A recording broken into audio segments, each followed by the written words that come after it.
तो देखते हैं हम लोग साइज 28B का 16th number question. 16th number question हम लोग क्या कहा जा रहा है, जरा पढ़ते हैं question. From the point P 1, 2, 4 a perpendicular is drawn to the plane 2x plus y minus 2z plus 3 equal to 0. Find the equation and length of the coordinate of the foot of perpendicular। अच्छा, मेरे पास एक P point है, उससे मैं एक plane पे perpendicular डालता हूं। आपको क्या फाइंड करना है? आपको सबसे पहले तो ये फुट ऑफ परपेंडिकुलर फाइंड करना है, यानी कि वो पॉइंट फाइंड करना है जहां पे ये नॉर्मल और ये प्लेन इंटरसेक्ट करता है। इस पॉइंट को मैं क्यू बोल देता हूं। आपको क्यू पॉइंट फाइंड करना है, आपको पी और क्यू के बीच में डिस्टेंस फाइंड करना है, और ये पी क्यू जिस लाइन पे लाई कर रहा है उस लाइन का इक्वेशन भी आपको फाइंड करना है। तो ये क्वेश्चन लगभग पिछले वाले क्वेश्चन की तरह ही है, बस इसमें एक एक्स्ट्रा चीज पूछा है। वैसे वो हम लोग उस प्रोसेस में ही निकाल लेते हैं। देखते हैं कैसे करना है इस क्वेश्चन को। देखो, अगर ये मेरे पास प्लेन की इक्वेशन है तो मैं इसको ऐसे लिख सकता हूं, -2x - y + 2z = 3। मैं 3 को इस साइड रखा और बाकी सारे को उस साइड ले गया, तो ये मेरे पास हो गया प्लेन की इक्वेशन। अब इसको मैं वेक्टर फॉर्म में कन्वर्ट करूं तो मेरे पास क्या हो जाएगा, xi cap + yj cap + zk cap dot -2i cap - j cap + 2k cap = 3। ये क्या हो जाएगा, r vector dot n vector = q से अगर मैं इसको कंपेयर करूं तो ये मेरे पास क्या हो जाएगा, n वेक्टर। तो n वेक्टर क्या कितना आ गया मेरे पास, -2i cap - j cap + 2k cap. ये आ गया मेरे पास n वेक्टर। ठीक है, अब ये मेरे पास अगर n वेक्टर आ गया तो क्या मैं नॉर्मल के डायरेक्शन रेशियो को लिख सकता हूँ? हाँ बिल्कुल। यहाँ पे नॉर्मल का डायरेक्शन रेशियो कितना हो जाएगा, -2 -1 और 2। ये हो जाएगा मेरे पास नॉर्मल का डायरेक्शन रेशियो। अब इंपॉर्टेंट बात ये है कि हम लोग नॉर्मल कहाँ से डाल रहे हैं? हम लोग नॉर्मल डाल रहे हैं पी पॉइंट से। पी पॉइंट कितना है, 1, 2, 4। अब मेरे पास एक पॉइंट P है 1, 2, 4 जिससे एक लाइन पास कर रहा है और उस लाइन का डायरेक्शन रेशियो भी अपन को पता है।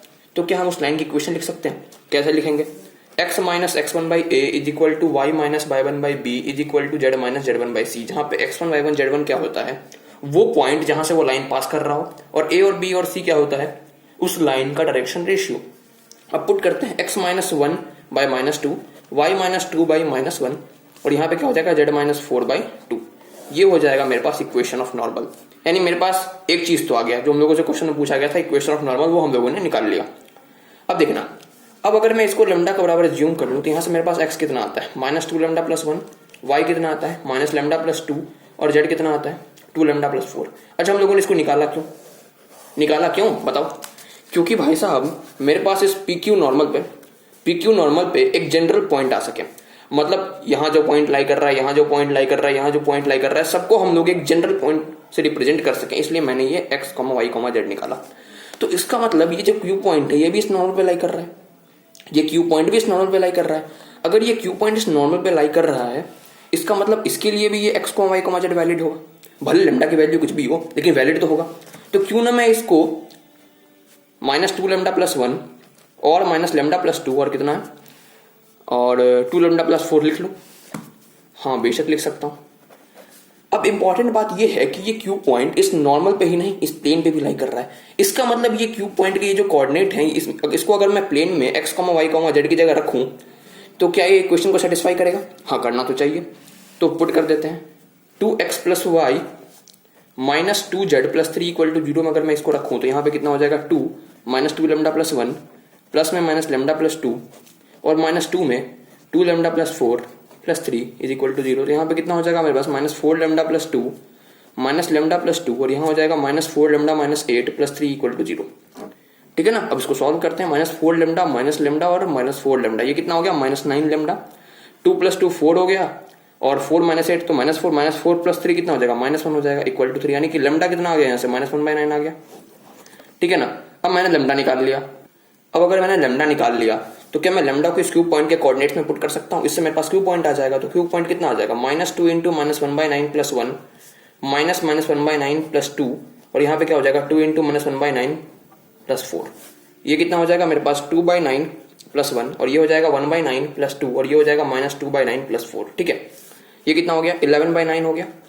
ये कितना हो गया 18 + 1 19/9 हो गया और ये 36 - 2 ये हो जाएगा 34/9। यानी कि ये मेरे पास हो गया क्यू पॉइंट्स के कोऑर्डिनेट। ठीक है, अब मेरे पास फुट ऑफ परपेंडिकुलर भी आ गया क्योंकि क्यू ही तो था फुट ऑफ परपेंडिकुलर। अब मैं पी और क्यू के बीच में डिस्टेंस निकालता हूं, यानी distance of normal from point P निकालता हूं। तो पी क्यू कितना हो जाएगा मेरे पास, हम लगा लेते हैं डिस्टेंस फॉर्मूला। कितना हो जाएगा, ये हो जाएगा 11/9 - 1 का होल स्क्वायर क्योंकि पी पॉइंट क्या है 1,2,4 और क्यू पॉइंट ये रहा, ठीक है, प्लस 19/9 और माइनस में कितना 2, -2 का होल स्क्वायर, और प्लस में 34/9 और माइनस में 4 का होल स्क्वायर, ठीक है। ये कितना हो जाएगा मेरे पास, ये हो जाएगा मेरे पास 11 - 9 यानी कि 2/9 का होल स्क्वायर, प्लस में ये कितना हो जाएगा 19 - 18 यानी कि 1/9 का होल स्क्वायर, ठीक है ना, और ये कितना हो जाएगा 9 4 36 यानी कि -2/9 का होल स्क्वायर, ठीक है। ये कितना हो जाएगा मेरे पास, ये हो जाएगा 4/81, ये हो जाएगा 1/81 और ये भी हो जाएगा मेरे पास 4/81। ये हो जाएगा मेरे पास ओवरऑल कितना 9/81। अगर मैं इससे 9 से काटूं तो ये हो जाएगा 9 यानी कि मेरे पास हो गया √1/9 और √1/9 को मैं क्या लिख सकता हूँ 1/3। तो मेरे पास डिस्टेंस ऑफ नॉर्मल क्या हो जाएगा 1/3, ठीक है। अब 17th नंबर क्वेश्चन देखते हैं। 17th नंबर क्वेश्चन हम लोगों को क्या दिया हुआ है, find the coordinates of the foot of perpendicular and the perpendicular distance from point P 3,2,1 to the plane 2x - y + z + 1 = 0। अब समझना, मेरे पास एक पॉइंट P है, ठीक है, तो P पॉइंट से मैं एक प्लेन पे परपेंडिकुलर डाल रहा हूं। आपको क्या बताना है, आपको बताना है फुट ऑफ परपेंडिकुलर, यानी कि फुट ऑफ परपेंडिकुलर क्या होता है, intersection of normal and the plane. Foot of perpendicular को मैं क्यू नाम देता हूं, तो फुट ऑफ परपेंडिकुलर यानी कि आपको क्यू पॉइंट निकालना है, और क्या निकालना है, perpendicular distance from point P, ठीक है, और perpendicular distance from point P यानी कि PQ का डिस्टेंस भी आपको बताना है। और नीचे में एक और चीज आपसे पूछा गया है, find also the image of point P in the plane, यानी कि आपको P पॉइंट का प्लेन में क्या इमेज होगा ये भी बताना है। अब देखना, इमेज निकालना काफी आसान हो जाएगा हमारे लिए, क्यों, क्योंकि अगर मेरे पास ये फुट ऑफ परपेंडिकुलर आ जाएगा, यानी कि मेरे पास अगर Q पॉइंट आ जाएगा, तो मान लो इमेज कहीं यहां होगा, P' नाम दे देता हूं, तो क्या P और P' का मिड पॉइंट ही Q होगा। तो अगर मेरे पास मिड पॉइंट है, एक कोऑर्डिनेट, तो क्या दूसरा कोऑर्डिनेट नहीं आ जाएगा, कितना आसान हो जाएगा। तो मेरा पहला और सबसे इंपॉर्टेंट फोकस कहां पे होना चाहिए, फुट ऑफ परपेंडिकुलर निकालना। अगर मेरे पास फुट ऑफ परपेंडिकुलर आ गया, मतलब आधी जंग तो मैंने जीत ली। अब सबसे पहले इसको हम लोग रीअरेंज करके लिख लेते हैं, ये हो जाएगा -2x + y - z = 1, ठीक है। अब मैं क्या करता हूँ, इस कार्टेशियन इक्वेशन को वेक्टर इक्वेशन में कन्वर्ट करने की कोशिश करता हूँ। ये हो जाएगा xi + yj + zk, और यहाँ पे -2i + j - k = 1। ये क्या हो जाएगा मेरे पास, अगर इसको मैं कंपेयर करूं r vector dot n vector = q से, तो मेरे पास n वेक्टर कितना हो जाएगा -2i + j - k। अब समझना, मेरे पास नॉर्मल के डायरेक्शन रेशियो कितने हो जाएंगे, -2, 1 और -1। ये मेरे पास क्या है, DRs direction ratios of normal.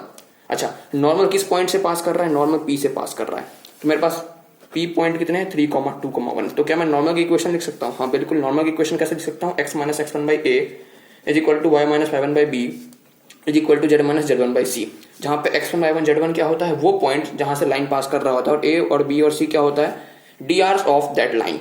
तो यहां हो जाएगा मेरे पास x - 3/-2 = y - 2/1 = z - 1/-1। ये मेरे पास हो गया इक्वेशन ऑफ नॉर्मल। अब मेरे पास जैसे ही नॉर्मल की इक्वेशन आ गई, और उसके बाद मैं अगला काम क्या करूंगा, उसके बाद मैं नॉर्मल पर लाई करने वाले किसी भी पॉइंट के जनरल कोऑर्डिनेट लिखने की कोशिश करूंगा। अब मैं इसको लैम्डा बराबर मान लूंगा, इससे मेरे पास x कितना आ जाएगा -2 लैम्डा + 3, y कितना आ जाएगा लैम्डा + 2, और z कितना आ जाएगा -लैम्डा + 1।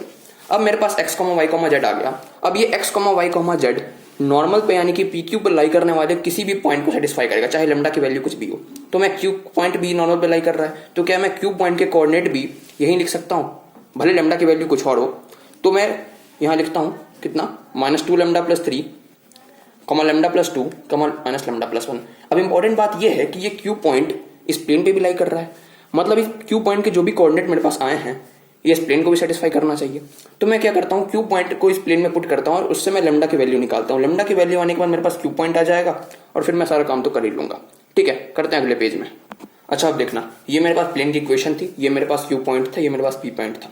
सबसे पहले मैं क्या करने वाला हूँ, मैं Q पॉइंट को इसमें पुट करने वाला हूँ, फिर मैं लैम्डा की वैल्यू निकालने वाला हूँ। मैं पुट करता हूँ सबसे पहले 2 -2 लैम्डा + 3 -लैम्डा + 2 प्लस में -लैम्डा + 1 + 1 = 0। मैं सॉल्व करता हूँ इसको, ये हो जाएगा -4 लैम्डा + 6 -लैम्डा -2 -लैम्डा + 1 + 1 = 0। ये हो जाएगा -4 लैम्डा -लैम्डा यानी कि -6 लैम्डा, और ये कितना हो जाएगा मेरे पास, +2 से -2 तो कट गया, और +6 = 0, यानी कि लैम्डा की वैल्यू कितनी आ गई, 1 आ गई।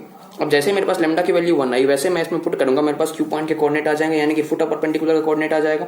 मैं पुट करता हूँ -2 + 3, Q हो जाएगा -2 + 3, और प्लस में कितना 1 + 2 और यहाँ -1 +1, यानी कि मेरे पास क्यू पॉइंट कितना आ जाएगा, क्यू पॉइंट आ जाएगा मेरे पास 1, 3 और 0। अब जैसे ही मेरे पास क्यू पॉइंट आया तो क्या मैं पी क्यू को निकाल सकता हूँ, पी क्यू क्या है, डिस्टेंस ऑफ नॉर्मल। तो ये कितना हो जाएगा मेरे पास, पी ये रहा 3, 2, 1, तो पी क्यू कितना हो जाएगा 3 - 1 यानी कि 2 का होल स्क्वायर, प्लस में 2 - 3 यानी कि -1 का होल स्क्वायर, प्लस 1 - 0 का होल स्क्वायर यानी कि 1 का होल स्क्वायर। ये कितना हो जाएगा मेरे पास 4 + 1 + 1 यानी कि √6 मेरे पास हो गया डिस्टेंस ऑफ परपेंडिकुलर।